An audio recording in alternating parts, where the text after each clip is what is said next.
औज़ुबिल्लाहि बिस्मिल्लाहिर्रहमानिर्रहीम। इन्ना दीना इंदल्लाहिल इस्लाम। Islam is only अल्लाह's religion। हस्बुनल्लाहु व निअमल वकील व निअमल मौला निअमल नसीर। व तुइज़्ज़ु मन तशाअ व तुज़िल्लु मन तशाअ बियदिकल खैर इन्नका अला कुल्लि शैइन कदीर।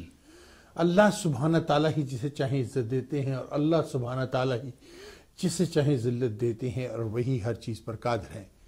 आशिकान पाकिस्तान और टेलीविज़न की दुनिया के दोस्तों, ये वाह टीवी ह्यूस्टन टेक्सास यूएसए से खादिम पाकिस्तान और गुलामान रसूल जान नासिर अली शाइक अपने प्रोग्राम हालात हाजरा के साथ आपकी खिदमत में हाजिर है और सलाम अर्ज़ करता है। नाज़रीन, आज का हमारा प्रोग्राम कुछ थोड़ा सा हटकर है और थोड़ा सा बचकर है और थोड़ा मुख्तलिफ तरह से है। आप जानते हैं कि पाकिस्तान में क्या हुआ है, 2 फौजियों को बरसराम कत्ल कर दिया गया। और जो मज़े की बात उसमें यह है कि जो कैमरे वहाँ पर नस्ब थे, जो उस माल के पास जहाँ कैमरे नस्ब थे, जो कि 3 बजकर कुछ मिनट पर बंद कर दिए गए और 4 बजकर कुछ मिनट पर वो खोले गए। इससे एक चीज़ साफ जाहिर होती है कि इसके पीछे किसी का हाथ था, किसी सियासी जमात का हाथ था, ये किसी ग्रोह का हाथ था, किसी ग्रुप का हाथ था। मजाक नहीं है, क्योंकि वज़ीर आला चेंज किए जा रहे हैं सिंध के अंदर और शायद फौज को और हुकूमत को ये दिखाया जा रहा हो कि हमने कहा था कि आपकी ईंट से ईंट बजा देंगे, तो देखिए हम आपकी ईंट से ईंट बजा रहे हैं। बजाने के हमने तरीक़ेकार बदली। एक तो ये इससे लिया जा सकता है कि फौज को चैलेंज किया गया। दूसरी तरफ आपको पता है कि एमकेएम के कुछ लीडरान इस पर अंडर अरेस्ट हैं, उन्हें जेल भेजा गया है और अब उनको 7 केसेस पे, जिसमें मई का केस भी इन्वॉल्व है, उसमें उनको गिरफ्तार किया हुआ है। वसीम साहब की बात कर रहा हूं मैं। तो ये भी दिखाया जा रहा है कि देखो, हम आज भी बत्ताखोर दहशतगर्दों की जमात हैं, हम दहशतगर्दी कर सकते हैं जहां चाहें, जहां कर सकें। उसके साथ साथ आज फौज ने और रेंजर्स ने, या जो भी कह रहे हैं, एक कराची के अंदर एक छापा मारा है जिसमें हजारों राउंड्स मिले हैं, बहुत कुछ मिला है जो एक दहशतगर्दी में यूज होने थे, वो भी उन्होंने पकड़ लिए। इस तरह की वारदात होती रहती है। अफसोस की बात है कि कराची में ऐसी वारदात हो रही हैं और हम इसमें बैठे हैं कि रेंजर्स को इख्तियारात दिए जाएं या ना दिए जाएं, रेंजर अंदरून सिंध जाके गिरफ्तार कर सकते हैं या नहीं कर सकते हैं। नाज़रीन, यहां पर मैं आपसे एक बात करूंगा। आपको याद होगा, do you remember 911 in the United States? What I respect the President of the United States, that he said one thing, because he loved America, he was trying to protect the American people, and he was 100% right. President Bush was 100% right. He said, these terrorists, I don't care where they hide, we will find them and we will bring them to justice. Mr. President Bush, I salute you. Yes, that was right what the president said. I don't care where they hide, where they go, we will find them and we will bring them to justice. And he brought them to justice. Whatever he was able to do, and remaining, Obama brought them to justice. That's the way countries run. What the president says, 100% right. The same thing should apply in Pakistan. Same thing. They should hunt these terrorists anywhere they hide in Pakistan or in Afghanistan and any country in the world, including Iltaf Hussain, who's a murderer terrorist hiding in England, and they should bring him back to Pakistan. Including Babar Ghori, who's hiding, supposedly if he's a terrorist, then he should be prosecuted, warrant issued. मैंने कितनी दफा कहा government Pakistan से, I'm a bounty hunter. I have a license in the state of Texas, C16262. I am authorized by the state of Texas, by licensed company, investigation security company, that I can investigate the case, I can arrest the people. मैं बाबर गौरी को गिरफ्तार करूंगा, मैं उसके हाथों में हथकड़ी डालूंगा, मैं पायलट भी हूं, जहाज भी उड़ाता हूं, मुझे एक जेट दे दीजिए, मैं इसको गवर्नमेंट पाकिस्तान को डिलीवर करता हूं, लेकिन इसको प्रोसिक्यूट कीजिए। होना तो ये, इतने आपने एक आदमी को सिर्फ सजाए मौत दी मच की जेल में, बलोच बैठा हुआ है, बहुत से लोग बैठे हुए, उनके मुकदमात ही नहीं चल रहे हैं। क्यों? होना तो ये, जब तक हम इनको सजाए मौत नहीं देंगे कुछ नहीं होगा। जब हम इनको सजाए मौत बरसरेआम, मैंने क्या कहा था कि इनको डिक्लेयर करें, जब इन्होंने जो कत्ल किया है उसके बाद, जुमे की नमाज के बाद, जामिया मस्जिद के बाद, या वहीं पर जहां पर इन फौजियों को मारा, यहीं लाकर पोर्टेबल तख्तादार बनाकर इनको वहां लटका दिया जाए और आवाम के सामने पूरे टेलीविजन पे दिखाया जाए कि इनको लटका दिया हमने। जब आप इनको लटकाना शुरू कर देंगे, इनको बरसरेआम कोड़े मारने शुरू कर देंगे पुलिस वालों को, जैसे पुलिस वाली ने भी औरतों को थाने के अंदर मारा और फिर जब चपाट पड़ी उस फीमेल पुलिस ऑफिसर को, उन औरतों के साथ क्या हशर किया गया। जैसे कि रिक्शा ड्राइवर को गिरफ्तार करके ले जाया जाता है, जैसे कि बूढ़े आदमी को बरसरेआम मारा जाता है, इन पुलिस वालों को भी लटाकर ऐसी इनकी चितरौल की जाए जैसे थानों में ले जाकर ये बेगुनाह लोगों की चितरौल करते हैं। तो फिर जाके मुल्क के हालात सही होंगे। उस वक्त मुल्क के हालात सही होंगे जब आप मेरिट पे हायर करेंगे लोगों को। ये क्यों मजाक है कि उठा के हमारे फौजियों को मार दिया जो हमारी हिफाजत कर रहे थे। It's not joke.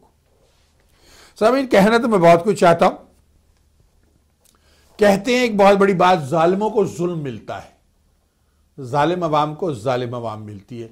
और उन जुल्म, अल्लाह ताला जुल्म का जवाब इसी दुनिया में देता। आपने जुल्म किया, आपने अपनी शुगर मिल्स बचाई, गरीबों को तबाह किया, सैलाब आ गए, जलजले आ गए, लोग मारे गए, उसमें बेगुनाह लोग भी इस दुनिया से रुखसत हो जाते हैं। भारत के साथ हमारा मसला चल रहा है, आखिर में जाकर मैं कश्मीर पे बात करूंगा, पहले मैं ये गुफ्तगू कर लूं। अभी कराची के उनको कायम अली शाह साहब को रिमूव किया गया। ये अगर हमने दुबई में जाके फैसले करने हैं, अगर लंदन में जाके फैसले होने हैं, तो फिर इन पुलिस वालों की क्या जरूरत है। भागो भागो भागो भागो दुबई चलो, आके हाथ उठाना है असेंबली में। ये क्या हुकूमत है। दुबई वाला वहां भागे इसलिए बैठा है कि उसने कह दिया था मैं फौज की ईंट से ईंट बजा दूंगा। अरे तू क्या फौज की ईंट से ईंट बजाएगा, तेरी तो ईंट से ईंट फौज ने बजा दी, तो अपने मुल्क में वापस नहीं आ सकता। आना फिर मुल्क में पेश करना अपने आप को। भुट्टो ने तो सजाए मौत ले ली, तू भी पेश कर। यहां से भुट्टो साहब से बात चली, ये बातें करते फिरते दहशतगर्दी दहशतगर्दी दहशतगर्दी। चलिए मानते हैं नवाज शरीफ गलत था, मानते हैं मुशर्रफ गलत था, मानते हैं सभी गलत थे, लेकिन बेनजीर भुट्टो के कत्ल के बाद 5 बरस पीपल पार्टी की हुकूमत रही। क्या ये कत्ल का केस सामने लेके आए? क्या ये जुल्फकार अली भुट्टो के कातलों को सामने लेके आए और साबित किया कि ये केस गलत था, उनको सजा गलत हुई थी? क्या पीपल पार्टी इस काबिल इसलिए नहीं लाए कि शायद जरदारी पास पे साबित हो जाए? कुछ तज्जिया निगार ये कहते हैं कि जरदारी साहब खुद कातिल थे अपनी बीवी के, पार्टी को और जायदाद को कंट्रोल करने के लिए। औलाद तो उनकी अपनी है ना, उनकी अपनी है, वो कंट्रोल करने के लिए, और उन्होंने बेनजीर को बीच से रिमूव कर दिया। ये तज्जिया निगार पाकिस्तान के कहते हैं कि जरदारी एक कातिल है। अब इस पर क्यों नहीं किया जरदारी साहब ने? अब मियाँ साहब ने क्यों नहीं किया? क्योंकि मियाँ साहब अगर ये करेंगे तो पैनामा लीक आ जाएगी। ये ना, वो कहते हैं ना मियाँ साहब बंदे बड़े गंदे हैं, पीपल पार्टी के इसलिए उन्होंने पंगा है, और अब हुआ पनामा का वो पंगा है और हमने कर दिया मियाँ साहब को बिल्कुल नंगा है। इसलिए मियाँ साहब जो है किसी चीज में हाथ नहीं डाल रहे, वो घबरा रहे हैं, खामोशी से बैठे हुए, तो नरेंद्र मोदी के खिलाफ बात नहीं करते हैं। हिम्मत है तो नवाज शरीफ नरेंद्र मोदी के खिलाफ बयान दे तो वजीर आजम मुल्क का। ये जाके कह देना कश्मीर बनेगा पाकिस्तान, वो छुंतरी चमुंतरी गुंतरी बोल पड़ती है इंडिया से, कश्मीर कभी पाकिस्तान नहीं बनेगा, वो तिलक लगाए घूमी फिरती है। उस पर सरताज अजीज ने उसको जवाब दिया है, ये तुम्हारे इख्तियार में नहीं है, ये कश्मीरी अवाम के इख्तियार में है। नाज़रीन, आज मैं कश्मीर के मसले को, मैं कश्मीरी हूँ, अभी हाल ही में आप जानते हैं कि कश्मीर की यहाँ पर रैली हुई ह्यूस्टन में, अच्छी थी, ज़रा मिसऑर्गेनाइज थी, ऑर्गेनाइज़र को ऑर्गेनाइज नहीं करना आया। जब आप किसी से मदद मांगने जानते हैं तो जिससे आप मदद मांग रहे होते हैं उसके खिलाफ आप बात नहीं करते हैं, फिर आपको मदद नहीं मिलती है। मैं उसमें बहुत सी ऐसी जो बातें मैं ऑन एयर नहीं कर सकता, मैं उन कश्मीरी लीडर्स के साथ अगर वो कभी आए मेरे सामने तो मैं बैठकर उनसे बात करूंगा। नाज़रीन, मैं यहाँ ये कहना चाहता हूँ कि कश्मीर की वो जो सिचुएशन थी या जो भी है वो तो बात की बात है। अभी रैली जो हुई है उस पर बात में करूँगा, लेकिन मैं एक बात ये कह दूँ यहाँ पर कि पाकिस्तान की हुकूमत को क्यों उसके बारे में जवाब नहीं देती है, भारत को क्यों दुनिया के सामने नहीं लाती है, क्यों अब तक सफारत खानों में पूरी दुनिया में उद्यम नहीं मचा दिया। अगर ये भारत में सिचुएशन होती, बुरहान एक दहशतगर्द अगर है तो फिर जॉर्ज वॉशिंगटन भी दहशतगर्द था, वो एक फ्रीडम फाइटर था। Just like George Washington was a freedom fighter, he was fighting for freedom of America, just like Abraham Lincoln, I feel him freedom fighter. Reagan, I salute President Reagan. He's my man. He was a freedom fighter for America. He was there to protect the United States of America. Every single president in the United States of America in our link, from the day one, 1776 to today, they are all freedom fighters. They are there to protect the United States of America. There's nothing wrong with that. If Burhan is a terrorist, then all those people are terrorists. Come on, a man who's fighting for freedom, who wants justice, who wants democracy, you call him a Dahshatgard. If you take the issue of Boston Tea Party, on the American point of view, they were freedom fighters. But the same issue, on a British point of view, they were terrorists. यहाँ पर एक issue में मैं कहूँगा, doctor Assam jail में है बड़ी देर से, और हमारे F-16 रोक दिए गए। उनका रिश्तेदार डॉक्टर आसम का जो लॉबी कर रहा था F-16 के लिए, उसने लॉबी रोक दी, हमें F-16 रुक गया। और उसके अलावा हमारा जो एम्बेसडर है, ये यूसुफ रजा गिलानी साहब का रिश्तेदार है, जो पाकिस्तान के फॉर्मर प्राइम मिनिस्टर थे। आपका पीपल पार्टी से पंगा है तो ये क्यों करें? क्यों इन्हें मियां साहब रिमूव नहीं करते?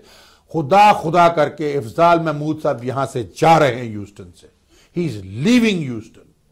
Thanks God that we got this council out of here, because we couldn't take him no more. Photo session का एक काउंसिलर, पहली बार काउंसिलर पॉलिटिक्स में इन्वॉल्व नहीं होता। फोटो सेशन के लिए काउंसिलर भेजे जाते हैं। आप कम्युनिटी के लिए, फोटो सेशन के लिए आप सुने हुआ फोटो सेशन। आप पॉलिटिक्स में क्यों इन्वॉल्व हुए? आप पाकिस्तान में इन्वॉल्व हो ना, पाकिस्तान के शहरियों को इकट्ठा करें। कश्मीर के खिलाफ जो हो रहा है, कश्मीर में जो लोगों को मारा जा रहा है, उसके खिलाफ बोले। आप अमेरिकन को कांटेक्ट करें, आप एनजीओज अमेरिका की कांटेक्ट करें, उन्हें बताएं कि कश्मीर में क्या जुल्म हो रहा है। आप ये करेंगे तो आप करते नहीं है। और आप फोटो सेशन खुलाने के लिए PAGH में आ गए, उसमें आ गए, ये आ गए, वहां पहुंच जाते हैं। नाजरीन, अब मैं बातें मुझे बहुत सी करनी है। मुझे सबसे बड़ी प्रॉब्लम तो ये है कि इतने साल जनरल मुशर्रफ साहब बैठे रहे, क्या वो ये नहीं जानते थे कि MKM एक दहशतगर्दों की ऑर्गेनाइजेशन है, इसके अंदर दहशतगर्द है? तो उन्होंने MKM का साथ क्यों दिया? उन्हें गोद में बिठा के क्यों बैठे रहे? जनरल मुशर्रफ साहब को उसका जवाब देना चाहिए आवाम को। सर जी, आप क्यों बैठे रहे दहशतगर्दों को गोद में लेके? क्या आप खुद दहशतगर्द थे? तो क्या ये जो मियां साहब आपको गद्दार पाकिस्तान कह रहे हैं कि सही था? इसका जवाब दीजिए जनरल साहब। आपने क्यों एक दहशतगर्द ऑर्गेनाइजेशन को इन्वेस्टिगेट नहीं किया? क्योंकि आप खुद महाजिर थे? ये सारी बातों का जवाब हमें चाहिए। 8 साल में PPP ने क्या किया है पाकिस्तान में? क्या किया कराची में? नाले तो वो साफ नहीं करवा सके। 3 दिन में कराची की सफाई हो जाए। क्या सफाई हुई? एक पत्ता नहीं उठाया किसी ने कहा बाढ़ में गया 80 साल का बुढ़ा। तो ये कोई हुकूमत है आपकी? आप आते और आकर आप कहते नहीं, मैं जो सिंध में जो अमन हुआ है उसको मैं पुलिस को सलाम करता हूं। अरे पुलिस ने किया क्या है वहां पर? मई का वाकया देखें, बत्ताखोरी देखें। कहते जी इसने वो अमजद साबरी का कत्ल हो गया तो रेंजर के होते हो गया, फलां हो गया तो रेंजर के होते हो गया। अच्छी साहब, मैं आपके एक सवाल करूं, शर्मिला फारूकी साहिबा और दूसरे जो शाह साहब हैं उनसे, मुझे एक जवाब दें। कराची में कितने भत्ते लिए जाते थे, कितने रोज मारे जाते थे, कितने अगवा बराए तवान होते, अब उसकी परसेंटेज क्या है? और अगर आप रेंजर्स को थोड़ी सी और इजाजत दे दें कि छतरौल सड़क पे करना शुरू कर दें, और अगर आप तख्तादार पे लटकाना शुरू कर दें, जैसे मैंने कहा सजा के बाद, जुमे की नमाज के बाद तख्तादार पे लटका दो, पब्लिकली उसे टेलीकास्ट करें, तो कराची में अमन हो जाएगा। भाग जाएंगे ये MKM के गुंडे, सब भाग जाएंगे। बेसिकली ये बुजदिल गुंडे हैं, गे हैं। ये MKM के गे गुंडे हैं, क्योंकि अल्ताफ हुसैन सबसे बड़ा गे है, शक्ल से भी गे लगता है। वो सबसे बड़ा गे गुंडा है अल्ताफ हुसैन, उससे बड़ा गे गुंडा कोई नहीं। वो बुजदिल आदमी है जो छुप के लंदन में बैठा। इतनी हिम्मत है तो आना कराची में पेश कर। जदारी 11 साल जेल में रहा तो भी खुद को पेश कर। उसे पता है कि उसको तख्तादार पे लटका दिया जाएगा। नाज़रीन, यहां पर मैं एक बात करता हूं। कश्मीर में 4 हफ्ते होने को आए हैं, होने लगे हैं तकरीबन, कर्फ्यू लगा हुआ। मैं जब बोलता हूं तो हिंदू दहशतगर्दों की तरफ से एक साहब ने रज़ाकी अंसारी के नाम की ID ले रखी है। वो है तो दहशतगर्द हिंदू, पीछे से धोतनी बादी वाले का गे हिंदू।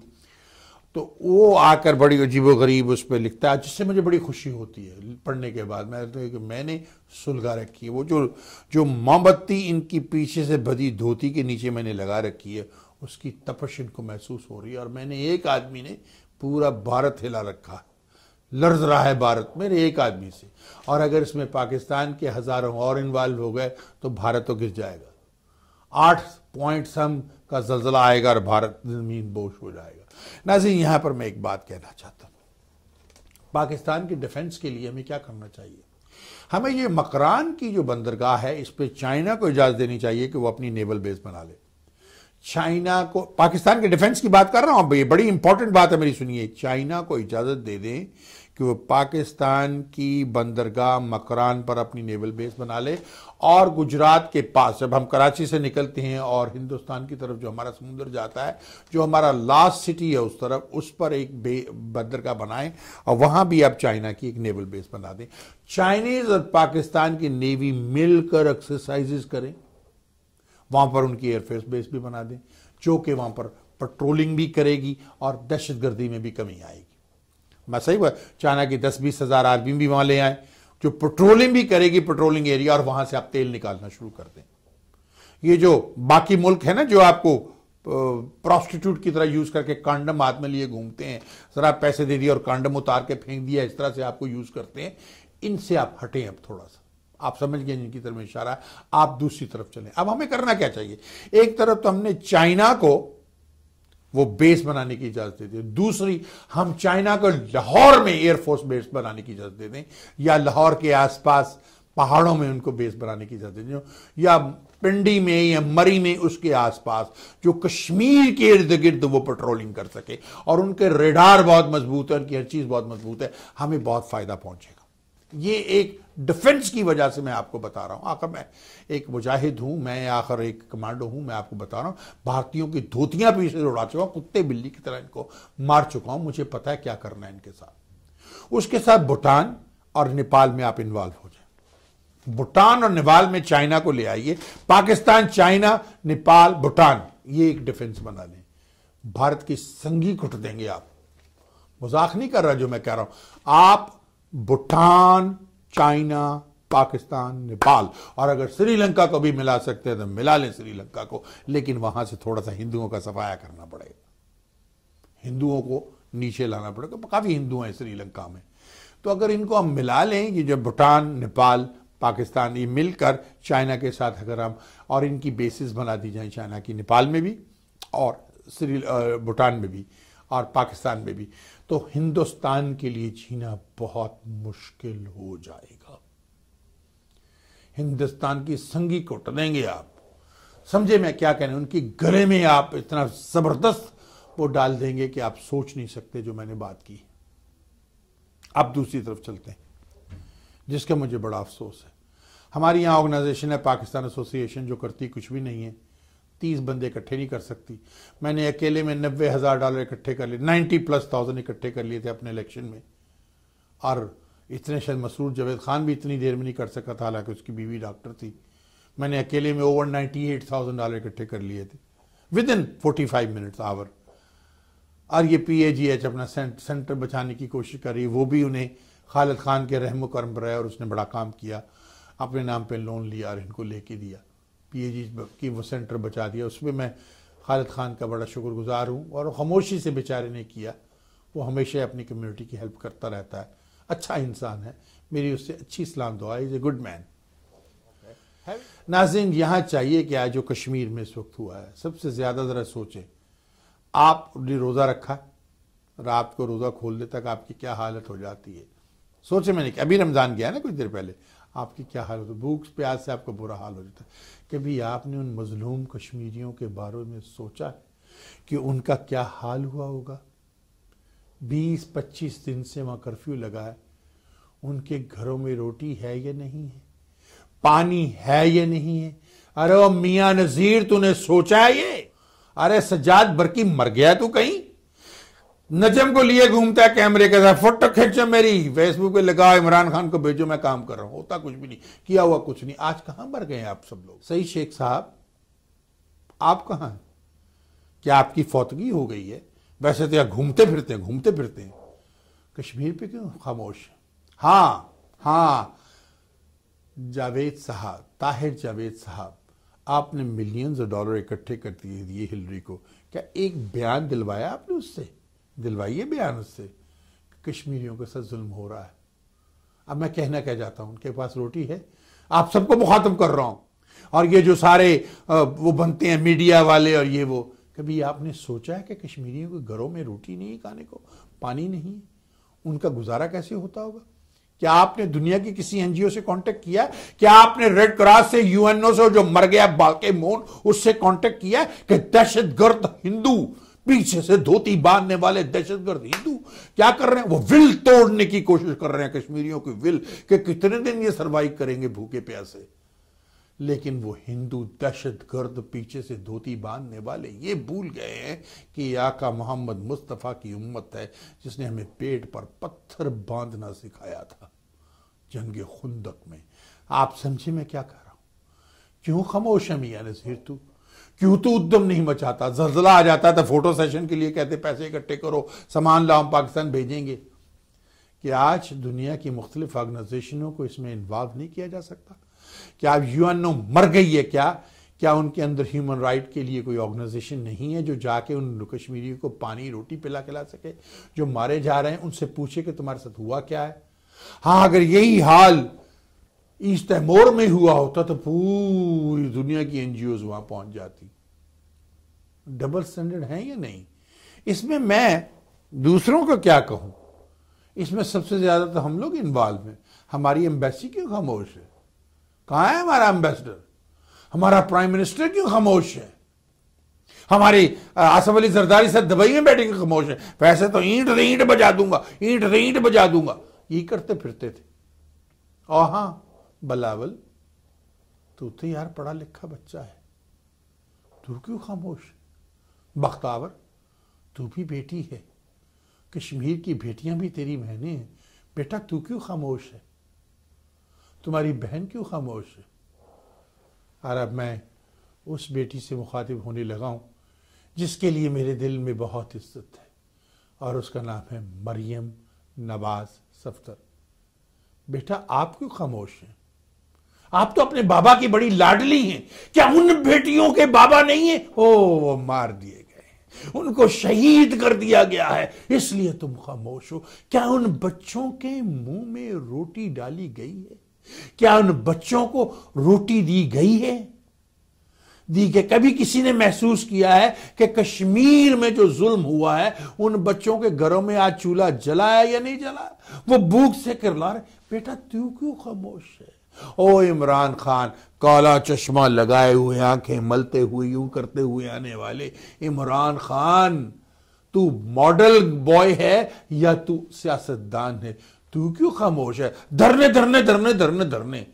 क्या तू जो लंदन में सैरो सियाहत करने जाता है, भागता, क्या तू वहां लोगों को नहीं जगा सका? क्या किसी ने सोचा है क्या कि मैंने ये आज पहला इंसान हूं जो ये इशू लेके आया, पहला टीवी चैनल वाह टीवी है जो ये इशू लेके, इसलिए नहीं लेके आया कि मुझे अपना नाम चाहिए, मैं पहला शख्स हूं। मैं इसलिए लेकर आया हूं कि मैं एक इंसान हूं। इसलिए भी नहीं कर रहा हूं कि मैं कश्मीरी अमेरिकन, मैं इसलिए कर रहा हूं कि मैं एक इंसान हूं, मेरे अंदर इंसानियत है। हिंदुस्तान में भी हजारों लोग ऐसे हैं, हजारों हिंदू, लाखों हिंदू, करोड़ों हिंदू ऐसे हैं जो इसी तरह से सोचते हैं जैसे मैं सोच रहा हूं। क्योंकि सभी दहशतगर्द हिंदू नहीं है, उनमें बहुत अच्छे लोग भी हैं जो नहीं चाहते कि वो किसी के साथ जुल्म व तशद्दुद करें। जो अपनी बेटियों को देखते हैं तो उनको कश्मीर की बेटियों का भी ख्याल आता है। नाज़रीन, ये बड़ी सोचने वाली बात है जो मैं आपसे कर रहा हूं। सोचिए कि मैं आपसे कहना क्या चाह रहा हूं। ये सोचने वाली बात है कि कश्मीर में बैठे हुए वो बच्चे, औरतों की कुछ जरूरियात भी होती हैं, समझ गए ना? हर महीने औरतों की कुछ जरूरियात भी होती हैं। क्या उन जरूरियात का बंदोबस्त है उनके पास? सोचा, पेट रोटी मांगता है, प्यास लगती है, क्या उसका बंदोबस्त है उनके पास? यही भारत की आर्मी कर रही है, उनकी विल तोड़ने की कोशिश कर रही है, कश्मीरियों की विल तोड़ने की। That's what they are trying to do. Why the United Nation is totally silent today? why the UNO, why our organizations are not bringing this in the attention of the United States, in the attention of the civilized world, in the attention of the United Nations, that those Kashmiris who there has been a curfew for last 3-4 weeks, there's no water, no food for them. Are we going to kill them? That's what Indian terrorist army is trying to do. Indian terrorist army is trying to do. They're trying to break their will and they're trying to kill them with hunger.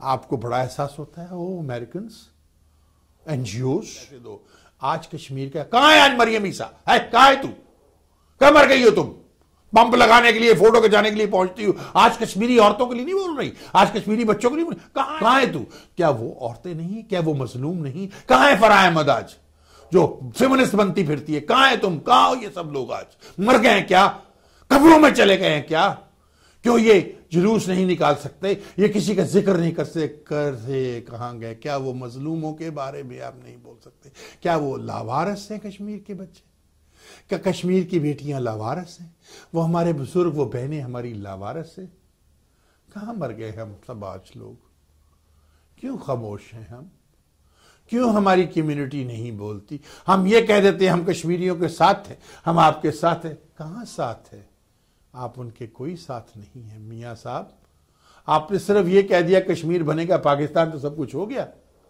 आपने मिठाइयां बांट ली लेकिन उधर आपने देखा कि किसी के पेट में रोटी गई है गिलास पानी का पिया या नहीं पिया करबला बना रखी है भारत ने वो हिंदुस्तान की हिंदू दहशतगर्द आर्मी ने कश्मीर को करबला बना रखा कहां है आज मेरी फिरका जाफरिया के भाई आप तो जानते हैं कि हुसैन के साथ क्या जुल्म हुआ उसी तरह का जुल्म आपकी बहनों बेटियों पर कश्मीर में हो रहा है आप क्यों खामोश बैठे हो आज मेरे ये जाफरिया के भाई क्यों नहीं उठ रहे क्यों खामोश बैठे हो कि जलसे निकाल दे दुनिया के एनजीओ को उठाओ कौन को रोटी खिलाओ यूएनओ को इन्वॉल्व करो मारो उनको जाके दरवाजे खटखटाओ उनको यूएनओ के बाद मुजाहरा करो यूएनओ के बाद इनकी एम्बेसियों के बाद इस्लामाबाद में मुजाहरे करो कि ओ कश्मीरी भूखे मर रहे हैं इनको ये मत दे उसके बाद जब वहां पर ये एनजीओ जाएंगी जब वहां पर रोटी कपड़ा मकान के लिए लोग जाएंगे तो उनको पता चलेगा कि उन पर क्या तशद्दुद हुआ भारत ने क्या दहशतगर्द आर्मी ने क्या जुल्म किए क्योंकि उन्होंने वहां से सारा मीडिया बाहर निकाल दिया टेलीफोन बंद कर दिए इंटरनेट बंद कर दिए बाहर खबर नहीं आने देते घरों में घुस कर लड़कियों की इज्जत को लूटते हैं माओ के पेटों में तलवारें मार के बच्चों को 2 टुकड़े करके कहते हैं ये लो अपना लूला लंगड़ा कश्मीर ये करते फिर रहे वो ये दुनिया जब देखेगी तो फिर मैं देखता हूं ओबामा की हुकूमत फिर मैं देखता हूं कि हिलरी क्लिंटन क्या कहती है आपको पता है कि इसके शौहर ने कितना नुकसान पहुंचाया था पाकिस्तान को डोनाल्ड ट्रंप के बारे में लोग कहते हैं कि डोनाल्ड ट्रंप जो है वो मुसलमानों को निकाल देगा हाँ उसने कहा है लेकिन वो किन मुसलमानों को निकालेगा कौन से मुसलमानों को वो अमेरिका क्या उसे ऑयल कंपनीज यहां से निकालने दें क्या बेवकूफ़ों वाली बातें ये सियासी बातें होती हैं जो तकरीरों में कैंपेन में की जाती है क्या कैंपेन में सारी की हुई बातें पूरी होती हैं अरे कौन सी ऑयल कंपनी उसको जो डील कर रहे हैं सऊदी अरेबिया में दुबई में कतर में उसको ये सब कुछ करने देगी सोचें जरा और रिपब्लिकन तो है ही ऑयल कंपनियों वाले गैस पायलट ये पैसे वाले लोग हैं ये उनको कहां करने देंगे सोचें जरा मुझे तो यूं लगता है जैसे वो बातें करता है कि ये नहर पे नहाता रहा है ये लगता है कि ये ज़रूर हमारे वहाँ पर पाकिस्तान में ये गया है हमारे वहाँ पर मियाँ अब्दुल कयूम साहब हैं जिस इलाके के ये वहाँ पर ज़रूर गया है रेल रोड के आगे जब जाए भगवानपुरा ये भगवानपुरे की इन पास जो नहर है उसमें ये चुबियां जरूर लगा के आया क्योंकि जो बातें करता है ना ये उसी तरह की बातें करती है जो नहर में चुबी लगाने वाले लोग करते हैं जैसे राजा आसिफ साहब करते हैं ख्वाजा हाफिज साहब करते हैं वैसी ही बातें करता है इसका भोंगियां वैसे ही मारता है ये जैसे नहर में चुबी लगाने लगता है ये नहर में नहाता रहा है नहर से नहा के आया जब इसकी आगे होती है लेकिन वो नेशनल सिक्योरिटी की बातें जो करता है वो सही करता है मैं आपको ये भी बता दूं कि मुझे नहीं लगता कि हिलरी क्लिंटन हो सकता है जीत जाए लेकिन बड़ा टफ इलेक्शन होगा हो सकता है डोनाल्ड ट्रंप उसको डिफीट कर दे हिलरी को और बड़ी बुरी तरह डिफीट कर दे ये पॉसिबिलिटी है ये इसलिए सोच समझ के वोट दीजिएगा इस दफा वोट उसको दीजिएगा जो आप देखेंगे आपके पास आगे 4 साल में या 8 साल में इनकी जो पॉलिसी है उसमें क्या इफेक्ट्स होंगे आपके ऊपर। एक दूसरे को गिराने के लिए या फोटो सेशन के लिए ना कीजिए, आपके फोटो सेशन में पूरा मुल्क तबाह हो जाएगा। और यहाँ पर मेरे जाने का टाइम है, मैंने आज ज़्यादा टाइम नहीं लिया। मैं हमेशा कहता हूँ ना, मैं अकेला ही चला था जानबे मंजिल मगर लोग साथ आते गए, कारवा बनता गया। और मेरी वालदा मरहूमा के वो अल्फाज, तुम दिए बादे मुखालिफ से ना घबराए ख्वाब, ये तो चलती है तुझे ऊंचा उड़ाने के लिए। नाज़रीन, आपने मुझे अपनी दिखती हुई आंखों से देखा है, सुनते हुए कानों से सुना है, धड़कते हुए दिल से मुझे महसूस किया है। ये जो दिमाग आपका चल रहा है ना, इससे सोचें कि अगर मैंने गलत बात की है, कश्मीर के लोगों के लिए क्या किया है हमने? उनके घर में रोटी है, चूल्हा जला है या नहीं जला है? ये जो ऑर्गेनाइजेशन है जिनका मैंने नाम लिया है, ये लोग मैंने नाम लिया है, वैसे तो हर जगह भागते फिरते हैं फोटो सेशन के लिए, औरतों के राइट्स के लिए। इस तरह क्या कश्मीर में औरतें नहीं है? क्या उनके राइट्स नहीं है? यही है औरतें, यही में तलाक दिलानी है जिनको पैसे लेने के लिए स्टेट से, मुसलमानों को बदनाम करने के लिए। यही औरतें हामदों को गिरफ्तार करवाना है ताकि दिखाएं कि हमारे मुआशरा जो है उसके अंदर बीवियों को मारते हैं। आप सबसे ज्यादा तो अमेरिकन औरतों को मारते हैं, सबसे ज्यादा रेप तो अमेरिका में होते हैं, सबसे ज्यादा किडनैपिंग मर्डर तो अमेरिका में होते हैं। हमारी कम्युनिटी कहाँ इनके साथ मिला रहे? क्यों अपनी कम्युनिटियों को बदनाम करती हैं फिर रहे हो चंद पैसों के लिए? सोचे मैंने, आज कहाँ है रेहान सदीकी? क्यों Rehan, Where are you? Hindustan के कॉन्सेप्ट लाने के लिए तो टेढ़ी चोटी का जोर लगा देता है पैसे कमाने के लिए। आज मजलूमों की आवाज तुझे सुनाई नहीं दे रही? आज बेगुनाह लोगों की आवाज तेरे कानों के पर्दों को नहीं पाड़ रही? क्या वो भूखे सोए हैं या उन्होंने रोटी खाई है? क्या तू अपने रेडियो पे जाके ये रिक्वेस्ट नहीं कर सकता कि कश्मीरी लोगों के बारे में सोचो कि उन्होंने रोटी खाई या नहीं खाई? एनजीओ सामने आओ, उनको रोटी तो पहुंचाओ, यूएनओ इन्वॉल्व हो, उनको खाना तो पहुंचाओ। देखो कि भारत में क्या सुने। सईद गद्दी साहब, आपने बहुत काम किया इस कम्युनिटी के लिए रमजान में, क्या आज क्यों खामोश बैठे हैं आप अपने स्टेशन से क्यों? क्योंकि आपके पास तो कोई भारतीय 2-3 के अलावा कमर्शियल भी नहीं है। भारत आपका मोहताज है सईद गद्दी साहब, आप भारत के मोहताज नहीं है। हिंदुस्तानी कम्युनिटी आपकी मोहताज है, आप उनके मोहताज नहीं है। तो आज फिर आप श्रीनगर के लिए आवाज क्यों नहीं उठाते? कश्मीरियों के लिए आवाज क्यों नहीं उठाते? आप क्यों ये नहीं कहते कि देखिए यूएनओ वालों कहाँ? आप क्यों नहीं? आप रेहान साहब, गद्दी साहब और जितने भी ज़ीशान, जितने भी स्टेशन है, कभी आपने सोचा है कि कश्मीरियों ने खाना खाया या नहीं खाया? उनके घर में चूल्हा जलाया? तो आप यूएनओ को इन्वॉल्व क्यों नहीं करते ताकि इनकी एनजीओ जाके देखे तो सही? रेड क्रॉस को इन्वॉल्व कीजिए, वो जाके देखे सही। क्या मैंने सही गलत कहा? अगर मैंने सही कहा तो फिर आप मुझे सपोर्ट कीजिए। मैं यूएनओ को आज कॉल कर रहा हूं, मैं बाल के मून को आज अभी थोड़ी देर के बाद इसके बाद कॉल करके उसको रिमाइंड कराने लगा हूं, कहां मर गया है तू? Mrs. Obama, Michelle Obama, Madam, our First Lady. Madam, do you realize the ladies in Kashmir, the children in Kashmir are hungry? Please ask you. I'm not asking. You're an African American. You know what terrorism is. Because your community, your ancestors were terrorized in this country. The Mrs. Obama, our First Lady, please talk to the United Nations. Please talk to your husband that they should at least force India to open timing where the shops can be open, people can buy something to eat, people water. Please provide them water and food. Because what India is trying to do is trying to break their will to stop Kashmiri from for their right of agitation against for freedom. आखिर में मैं government Pakistan से एक बात कहूँगा, कश्मीर तो उन्हें हक खुद इरादियत का जो उस तरफ कश्मीर है जम्मू, वो भारत उनको राइट नहीं दे रहा। आपके पास जो कश्मीर है इसमें आप इलेक्शन करा के हक खुद इरादियत इन कश्मीरियों को दे दीजिए। इनसे पूछिए कि वो क्या चाहते हैं, भारत या पाकिस्तान। और उसके बाद अगर ये पाकिस्तान चाहते हैं तो पाकिस्तान में एनेक्स कर लीजिए।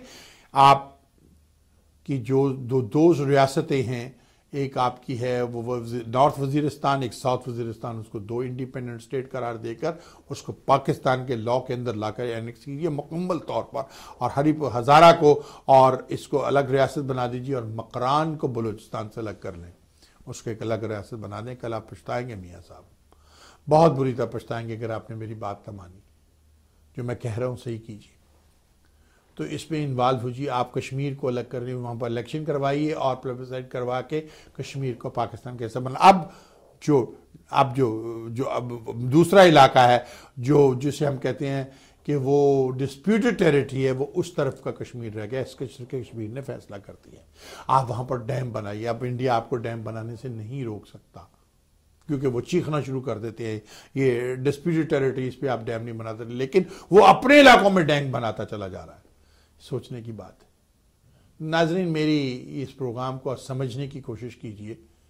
मेरा आज का प्रोग्राम सिर्फ इस पे है कि कश्मीरी बच्चों को, उन औरतों को रोटी पहुँचाई जाए, और कश्मीर को पाकिस्तान में एनेक्स करने के लिए जो हमारे पास कश्मीर है वहाँ पर प्लेबिसाइड करवाकर, वहाँ पर इलेक्शन करवाकर उसको पाकिस्तान का हिस्सा बनाकर, अब वो सिर्फ डिस्प्यूटेड टेरिटरी उस तरफ का कश्मीर रह जाता है, उसको फिर बाद में उसमें इन्वॉल्व किया जाए। सोचा जाए मैं क्या कह रहा हूँ। और इन कश्मीरियों का राइट हो कि उस कश्मीर के लिए भी वोट दे सकते हैं, बिकॉज इट्स वन पार्ट। ये मेरा आज का प्रोग्राम था। उम्मीद करता हूं कि आपको पसंद आया होगा, और उम्मीद करता हूं जिन लोगों को मैंने जगाने की कोशिश की उनको थोड़ा सा तो एहसास हुआ होगा कि मैंने जो भी किया इंसानियत के नाम पर किया, इंसानियत के नाते भी किया कि मैं एक इंसान हूँ। I will write a letter to president of the United States, and I will write a letter and I will call personally to Ban Ki Moon in United Nations and ask him, and I will call the Pakistan ambassador also and request them to do this, what I had just said on this channel, that we should involve NGOs, United Nations, and all other countries' embassies to bring food to the Kashmiris, and let the embassies and other diplomats go there to see what happened. Which kind of atrocities the Indian army had done there. It's about time. India का मुंह काला हो जाएगा, वैसे ही काला हुआ है। पीछे से धोती बांधने वाले जो मैंने लगाई हुई है, एक मोमबत्ती जो इनकी धोती के नीचे मैंने सुलगाई हुई, उसने काफ़ी इनको तंग कर रखा। अभी तो सिर्फ मोमबत्ती है, अगर मैंने चूल्हा जला दिया तो वह क्या होगा, बहुत काम खराब होगा। नाज़रीन, चलता हूँ। चलने से पहले मैं हमेशा आपसे एक बात कहता हूँ कि ये प्रोग्राम स्पॉन्सर किया है एस्ट्रो सिक्योरिटी इन्वेस्टिगेशन ने। अगर आपको सिक्योरिटी ऑफिसर बनना है, अगर आपको प्राइवेट इन्वेस्टिगेटर बनना है, बॉन्डी हंटर बनना है, अगर आपके पास नॉन कमीशन है, ये कमीशन है, उसको अपने रिन्यू करना है, अगर आपको सिक्योरिटी ऑफिसर्स चाहिए, अगर आपको बॉडीगार्ड चाहिए, अगर आपको इन्वेस्टिगेट करवाना है किसी केस को, तो आप एस्ट्रो सिक्योरिटी इन्वेस्टिगेशन को टेलीफोन कीजिए। उनका टेलीफोन नंबर है 281-394-4337, 281-394-4337, और लाइसेंस C16262। ये C लाइसेंस है, जो हाईएस्ट लाइसेंस है सिक्योरिटी के अंदर, लाइसेंस C16262। तो नाजरीन, अब आखिर में एक बात हमेशा जो कहता हूँ, forget about the rest, what is the best. अल्लाह हाफिज। पाकिस्तान जिंदा हो, पाइंदाबाद।